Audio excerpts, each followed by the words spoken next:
Hi, and welcome back as I continue to tell my very non-linear coming out story about 10 minutes at a time. My hair's a hot mess today.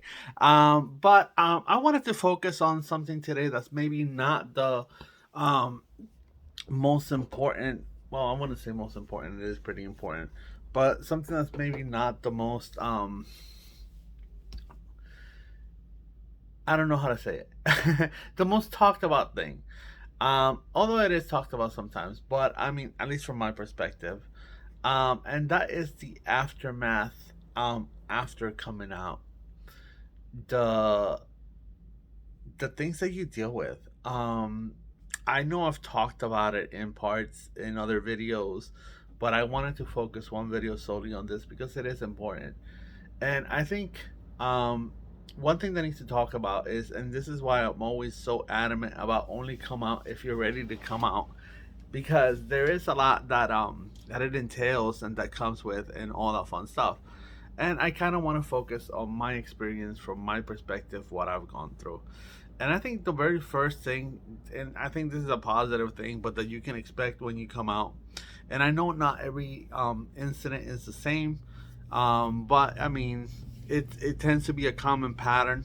If you come out on a very public form, the way I did, and a lot of people know you the way they know me, and I people know me from all walks of life, and the first thing you can expect is a real big wave of support. I think when I made my public coming out statement that I came out on social media, you know, I have a lot of friends there that are LGBTQ affirming supporters, and they came out in drones to express their support. The people who don't express their support, typically at this point when you first come out, they kind of stay quiet. They're shocked. They don't want to ruffle feathers on your, social media posts. And I'm not saying this is everybody's story. This is just mine. But for the most part, you're not gonna get a lot of pushback then. But then the aftermath hits, and the aftermath is what I wanted to talk about. Um, because people who don't show their support, you can very quickly and swiftly expect to feel their approach to your sexuality. So they can, in my opinion, in my views, they can a stop dealing with you completely. Like you're dead to them. They don't want anything to do with somebody who's that out of line with their the way they see life, and they're just gonna cut you off. And this is why I say you need to be prepared to come out because that is a real possibility. The other thing that's gonna happen is they're gonna pretend like it didn't happen. They will continue to talk to you. They will treat you the way they used to treat you. But boy, are they not gonna like any topics regarding your sexuality. They're not gonna address it. They might say, "Yeah, I saw it," and leave it at that. They don't wanna acknowledge that part of you. I think that's one of the most painful ones because you want to give everybody the respect to be who they are, just like, you know, we want to be respected for who we are. And I think allowing somebody to, address the things they want to address and see life the way they want to see them is like the right thing to do. But it's kind of hurtful knowing that someone's disapproval of you is so much so that they don't want to address what they disapprove of you because they know that it's going to lead to an argument. They know that they're not just going to be able to accept you for you. So you're dealt with an internal situation of, does this continue, does this get addressed, or does this end? And those are decisions we need to make based on our situation. And I think the other thing that you deal with is people who completely change their approach to you. Like I had people who were close to me before me coming out. I'm not gonna say extremely close, but close enough. And then after I came out, their interactions changed. Like they would address me like, "Hey, I've been thinking about you. I just want you to know that I'm praying for you." That type of nonsense. Like they clearly want to express their disapproval without trying to sound like an a-hole. But nevertheless, that's exactly what they sound like. So, and that's just the approach to other people. I think something else that needs to be addressed is our internal approach. I mean, just because I came out didn't automatically make me an expert on the topic. Just because I have a channel where I talk about LGBT issues and my personal experience does not make me an expert on the topic. Um, we learn as we go, and there's so much to learn.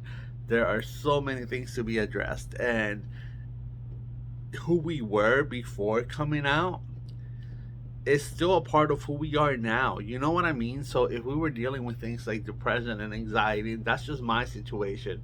We're gonna continue to deal with those situations. It's not gonna magically get better. It's a conscious decision to improve. Every time I come on my videos, I try to have on the best smile. I try to have on the best attitude, and that's how I live my life. I live my life as happy as I can be. But the reality is that I dealt with mental health problems my whole life. I dealt with anxiety and with depression my whole life. I was the victim of sexual abuse, and those are things that are haunting, and those are things that are difficult to deal with, and that's some shit nobody wants to deal with. You know what I mean? And we're gonna continue to deal with that after we come out. Sometimes we have this mentality of like, once we come out, we're gonna be so empowered, and we're gonna, finally be able to be who we are and let the world know who we are and be accepted for it. Well, if that's your expectation, you might want to do some research. You might want to talk to people who came out and get their experiences. Send us a message. I think the reality is when we come out, there is gratification because we feel like we are before the world as we are. We're empowered to be ourselves. We're empowered to um, move forward. We're empowered to accept our situation and our attractions and our orientation, and all that is empowering stuff. But we're not gonna have control over everything, and sometimes we're, quite frankly, not gonna have control over ourselves and our emotions, and it's okay. You know what I mean? Like, I know that I'm a human being and that I make mistakes, and I know that I make poor choices, and I mean, I've woke up. One of my negative coping skills is drinking. Um, I can't believe I'm talking about this, but sometimes I like to drink until it doesn't hurt anymore, and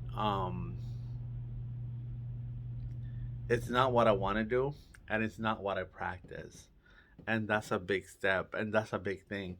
I'm not saying I'm perfect. I'm not saying I don't drink anymore. I'm not saying I don't drink to shut off my emotions anymore. But I fight against those feelings and I try to avoid those feelings. And sometimes I fail. And when I fail, I don't beat myself up over it.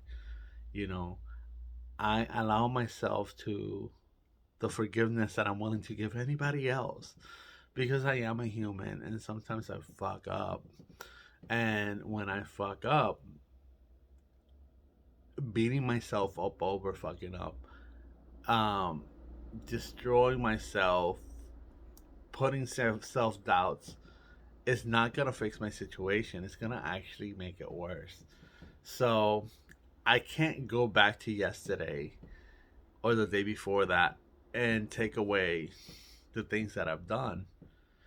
But I can look at today, not tomorrow, not the next day, today, and make a conscientious effort today to have a great day. And know that when I wake up tomorrow, I'm going to attempt to have that mentality. And if it happens, great. And if it doesn't happen, when I wake up the next day, I'm gonna do myself to forgive myself and to move forward. I think that's the best way to approach the aftermath of coming out. I think that's something that needs to be talked about.